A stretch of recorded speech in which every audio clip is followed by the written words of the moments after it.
जम्मू कश्मीर की recent developments की बात करें तो काफ़ी समय से एक मुद्दा या हम बोल सकते हैं कि एक लॉ जो काफ़ी समय से चर्चा में हमें देखने को मिल रहा है, प्रॉपर्टी टैक्स। काफ़ी सारे सवाल, काफ़ी सारी धारणाएं प्रॉपर्टी टैक्स से रिलेटेड हमें देखने को मिली आम जनता में। कुछ लोग हमें परेशान नज़र आए, कुछ लोग इसको अपोज करते नज़र आए और कुछ लोग इसकी सपोर्ट में भी नज़र आए, जबकि सरकार का कहना है कि ये बेनिफिशियल रहेगा। काफ़ी सारे सवाल हैं जो शायद एक आम आदमी या आम इंसान नहीं समझ पा रहा है प्रॉपर्टी टैक्स से रिलेटेड। उसी पर चर्चा करने के लिए हमारे एक लीगल एडवाइज़र, एक एडवोकेट हैं, हमारे साथ मौजूद हैं, हर्ष सरमट जी। इनसे बात करेंगे और जितनी भी धारणाएं या सवाल प्रॉपर्टी टैक्स से रिलेटेड हम लोग के पास हैं, इनसे बात करके जानने की कोशिश करेंगे। सो हर्ष जी, बहुत बहुत स्वागत है आपका। जी नमस्कार। तो हर्ष जी, अगर बात करें प्रॉपर्टी टैक्स की, प्रॉपर्टी टैक्स लेमैन टर्म्स में या एक आम इंसान के लिए समझना शायद मुश्किल है, क्योंकि काफ़ी सारी धारणाएं आप देख रहे हैं बनती जा रही हैं। प्रोटेस्ट वाइड स्केल हमें देखने को मिल रहे हैं। तो किस तरीके से प्रॉपर्टी टैक्स को डिफाइन करा जाए कि एक आम आदमी उसे समझ पाए? जी, अगर हम इसकी इंट्रोडक्शन में पहले जाएं तो 21 फरवरी 2023 को housing and urban development department द्वारा एक नोटिफिकेशन जारी की जाती है, जिसमें प्रॉपर्टी टैक्स के रिलेटेड जितनी भी हमारी म्यूनसिपैलिटीज़ जम्मू कश्मीर के अंदर, चाहे वो म्यूनसिपल काउंसिल है, चाहे वो म्यूनसिपल कॉरपोरेशन है, म्यूनसिपल कमेटी है, अर्बन लोकल बॉडीज़ हैं, जितनी भी प्रॉपर्टीज़ उनकी जुरिस्डिक्शन में आती हैं, तो उस पर प्रॉपर्टी टैक्स लगाने की उसके लिए एक ऑर्डर पास किया जाता है गवर्नमेंट द्वारा।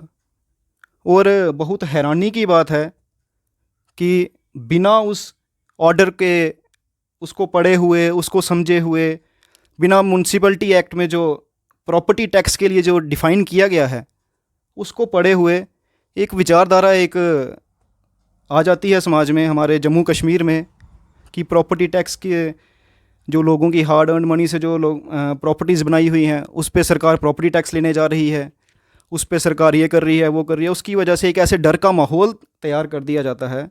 हालांकि अगर हम प्रॉपर्टी टैक्स को अगर सरल भाषा में, जो एक लेमैन की भाषा है, अगर उसमें समझे, तो प्रॉपर्टी टैक्स वह टैक्स है, वह लोगों की वह मनी है, वह पैसा है जो वो अपने म्यूनसिपल काउंसलर्स को, जो उनके द्वारा चुने गए नुमाइंदे हैं, जो म्यूनसिपल कमेटी में बैठे हुए हैं आज, उनको म्यूनसिपल कॉरपोरेशन कमेटी को जो अपना टैक्स, अपनी हार्ड अर्न मनी में से पैसा देंगे और वही पैसा लोगों के पास वापस मुड़ के आएगा डेवलपमेंट के रूप में।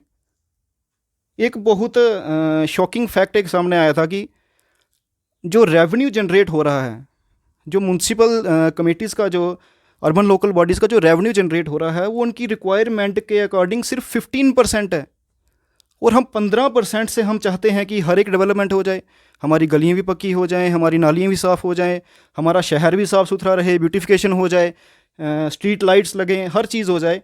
लेकिन सिर्फ 15% में, ये हम भी जानते हैं और ये पूरा समाज जानता है कि ये पॉसिबल नहीं है।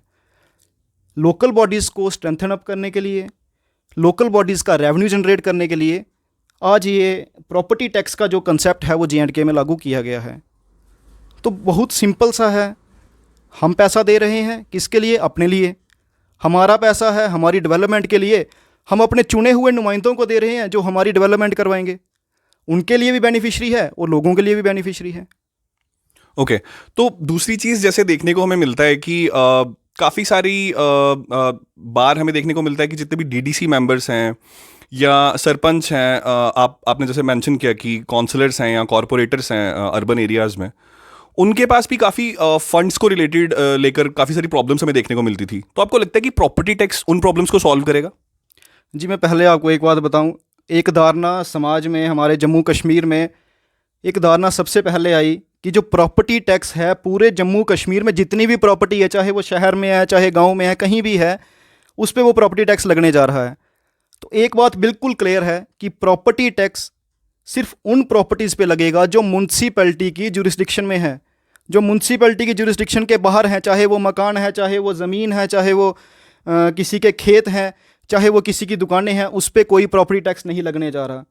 तो गांव के लोगों के लिए ये एक सिंपल सी बात दिमाग में रख लें कि आपके ऊपर कोई भी प्रॉपर्टी टैक्स नहीं लगने वाला। प्रॉपर्टी टैक्स सिर्फ उस प्रॉपर्टी पे लगेगा जो म्यूनसिपैलिटीज़ में है। और हमें पूरी आशा है कि जब ये टैक्स फुल फ्लैश तरीके से 1 अप्रैल से जब लागू होने जा रहा है तो हमें पूरी आशा है। हम चाहते हैं कि हमारे जो काउंसलर्स हैं, जो हमारे नुमाइंदे जीत के आज म्यूनसिपल कॉरपोरेशंस में बैठे हुए हैं, हम चाहते हैं और हमें आशा भी है उनसे कि वह लोग हमारे जो लिया हुआ टैक्स है उससे हमारे जो डेवलपमेंट के इश्यूज़ हैं उनको बड़ी जल्दी ठीक करने जा रहे हैं। ओके। और बात की जाए प्रॉपर्टी टैक्स की, तो इसके रेट्स जो हैं देखने को मिला है कि सबसे लोएस्ट हैं इन द एंटायर, मतलब अगर हम पूरी कंट्री की बात करें सबसे लोएस्ट हैं। तो किस तरीके के रेट्स जो हैं म्यूनसिपैलिटीज़ में या अर्बन एरियाज़ में लोगों को पे करने पड़ेंगे, उसके बारे में थोड़ा सा बताइए। पहले भी बात हमने की, अगर हम देखें कि भारत के हर राज्य में, हर स्टेट में आज प्रॉपर्टी टैक्स म्यूनसिपैलिटीज़ जो हैं वो कलेक्ट कर रही हैं। सिर्फ एक जम्मू कश्मीर एक ऐसा राज्य था, एक यूनियन टेरिटरी थी, जहाँ पे आज तक प्रॉपर्टी टैक्स का कंसेप्ट नहीं था। आज प्रॉपर्टी टैक्स 1 अप्रैल से लागू हो रहा है और इसके जो रेट्स हैं, अगर हम कंपैरिजन करें, आज अगर हम दिल्ली म्यूनसिपैलिटी से कंपैरिजन करते हैं, गुजरात से करते हैं, उसके बाद अगर हम पंजाब से करते हैं, हिमाचल प्रदेश से करते हैं, उन सब के कंपैरिजन में हमारा जो यहाँ का जो टैक्स रेट है बहुत ही लो है। और मैं आपको बता दूं कि जब आप प्रॉपर्टी टैक्स J&K की बात करते हैं तो एक बात आप दिमाग में हमेशा रखें कि नॉमिनल वर्ड को कभी अपने दिमाग से ना निकालें, क्योंकि जो ये टैक्स, प्रॉपर्टी टैक्स जो आपके ऊपर लगने जा रहा है बहुत ही नॉमिनल है, बहुत ही, जिसको कहते हैं कि नेग्लिजिबल। आपकी प्रॉपर्टी के हिसाब से जो टैक्स बाहर जो राज्यों में देना पड़ता है उसके हिसाब से 25%, 30%, 40% अगर हम कंपैरिजन करें तो कम है। और ये मैं तो कहता हूँ कि लोगों के लिए बहुत खुशखबरी की बात है। ये लोगों को इसको वेलकम करना चाहिए कि हमारी डेवलपमेंट के लिए सरकार ने एक बहुत अच्छा कदम उठाया है। और पेनल्टीज क्या रहेंगी अगर कोई फेल हो जाता है, या मतलब अगर कोई इंसान टाइम पे इसको पे नहीं कर पा रहा है, क्या पेनल्टीज रहेंगी उसके लिए? जी, बहुत अच्छा क्वेश्चन आपने पूछा। इसमें पेनल्टीज़ में अगर हम जाएं तो बहुत ही, पेनल्टी भी अगर हम बोलें तो बहुत नॉमिनल से पेनल्टी है, 100 रुपीज़ पर मंथ और 1% जो आपका टैक्स, पेएबल टैक्स है, उन दोनों में से जो हायर होगा, विच एवर इज़ हायर, वो आपकी पेनल्टी होगी, विच इज़ मैक्सिमम 1000 रुपीज़। तो पेनल्टी भी बहुत नॉमिनल सी है। और इसमें अगर मैं बताऊं आपको, पेनल्टी तो एक कंसेप्ट रहा, उसके बाद रिबेट का भी ऑप्शन है। अगर आप फाइनेंशियल ईयर कमेंसमेंट के विद इन 1 मंथ अगर अपना प्रॉपर्टी टैक्स अगर पे करते हैं तो उसमें 10% रिबेट भी है। ओके।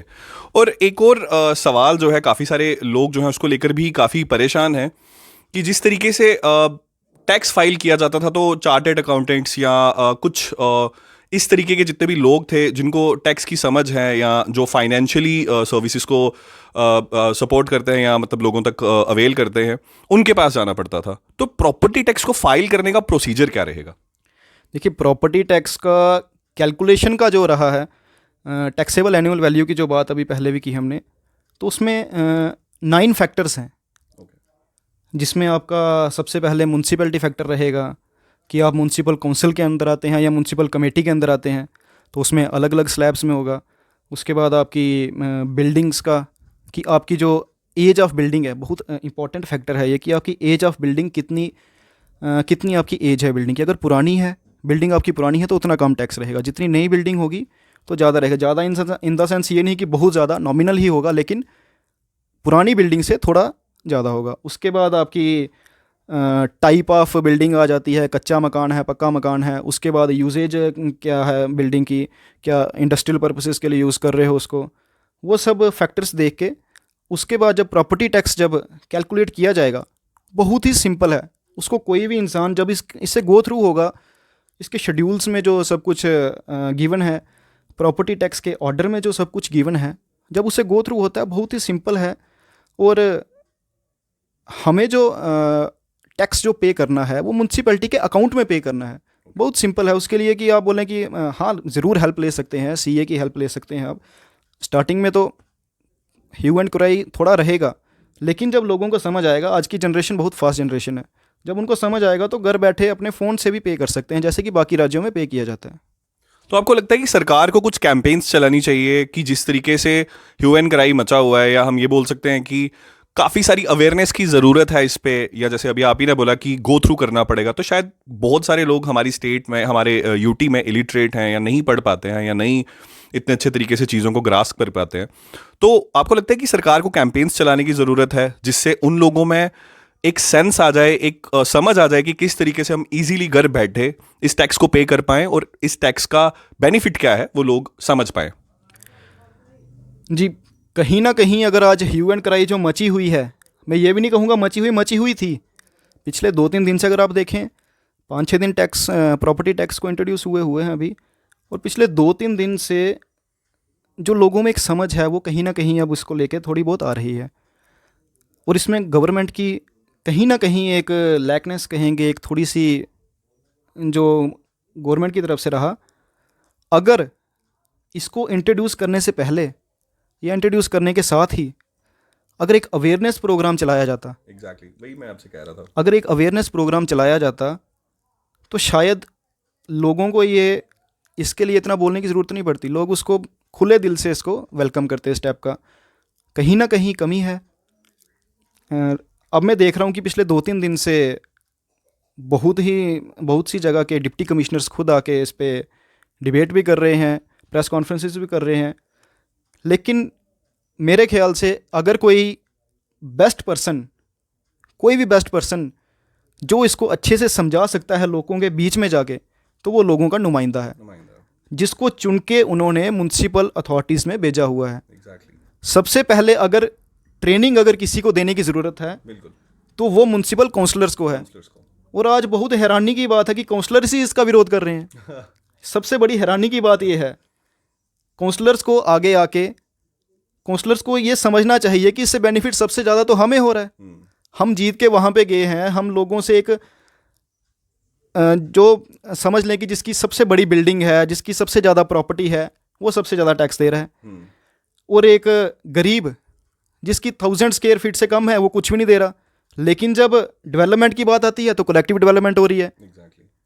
तो काउंसलर्स को इससे ज़्यादा और क्या चाहिए? बेनिफिट तो आपका है, आप सामने आएँ, आप गवर्नमेंट से बात करें, गवर्नमेंट को बोलें कि अवेयरनेस प्रोग्राम चलाएं, उनके थ्रू आप अवेयरनेस प्रोग्राम चलाएं, लोगों को अवेयर करें कि सामने आके प्रॉपर्टी टैक्स खुद दें।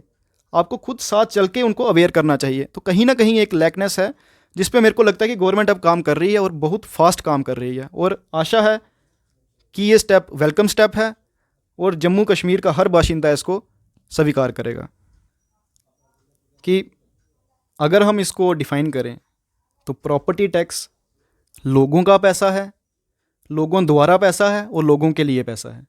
अब आप इसको समझ सकते हैं, आपका पैसा है, आपके द्वारा ये पैसा आपके वार्ड में लगाया जाएगा। आपके द्वारा कैसे लगाया जाएगा कि आपके चुने हुए नुमाइंदे जो आपको रिप्रेजेंट कर रहे हैं वो लोग आपके वार्ड में इसको डेवलपमेंट के रूप में लगाएंगे और ये पैसा आपके लिए है कि डेवलपमेंट भी आपकी ही होगी। तो इसको बात को समझें, बहुत ब्रॉड सेंस में इसको समझें, बहुत वेलकम स्टेप है।